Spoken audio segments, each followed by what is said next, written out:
प्रिय भक्तों, आज हम सब एक अत्यंत पावन और पुण्यदायी तिथि पर एकत्र हुए हैं। माघ मास की पूर्णिमा, जिसे हम माघ पूर्णिमा के नाम से जानते हैं। शास्त्रों में कहा गया है, माघे मासी हरेर नाम कोटि यज्ञ फल प्रदम, अर्थात माघ मास में भगवान का नाम स्मरण करोड़ों यज्ञों के समान फल देता है। भक्तों, फाल्गुन मास के बाद आने वाला यह माघ मास भक्ति, संयम और आत्मशुद्धि का मास है।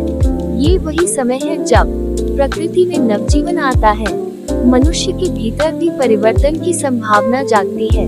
माघ मास को दान, स्नान, जप, तप और कथा श्रवण का विशेष मास कहा गया है और इस पूरे मास की सबसे पावन तिथि है माघ पूर्णिमा। शास्त्र कहते हैं, इस दिन किया गया स्नान गंगा स्नान के समान फल देता है।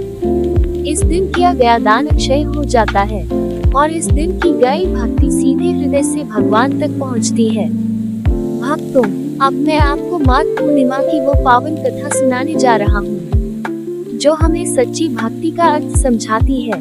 प्राचीन काल की बात है, एक छोटे से गांव में धनदत्त नाम का एक गरीब ब्राह्मण रहता था। उसके पास धन नहीं था, ऐश्वर्य नहीं था, परंतु उसके पास जो था वह था अटूट श्रद्धा और सच्चा विश्वास। वह प्रतिदिन प्रातः उठकर भगवान का स्मरण करता, मंदिर की सफाई करता और जो थोड़ा बहुत मिलता उसी में संतोष करता। एक दिन गांव में एक महात्मा पधारे। संपूर्ण गांव उनके दर्शन के लिए एकत्र हुआ। धनदत्त ने भी उनके चरणों में बैठकर पूछा, महाराज, इस कलियुग में मोक्ष का सरल मार्ग क्या है? महात्मा मुस्कुराए और बोले, वत्स, आने वाली माघ पूर्णिमा यदि श्रद्धा से मना ली जाए तो जीवन और मरण दोनों सुधर जाते हैं। माघ पूर्णिमा के दिन धनदत्त ने प्रातः नदी में स्नान किया, तुलसी दल लेकर भगवान का पूजन किया, पूरा दिन उपवास रखा और रात्रि में चंद्रदेव को अर्घ्य दिया। उसके पास दान के लिए धन नहीं था, तो उसने अपने हिस्से का अन्न एक भूखी को दे दिया। भक्तों, अब मैं आपको माघ पूर्णिमा की वो पावन कथा सुनाने जा रहा हूँ, जो हमें सच्ची भक्ति का, परंतु उसके पास जो था वह था अटूट श्रद्धा और सच्चा विश्वास।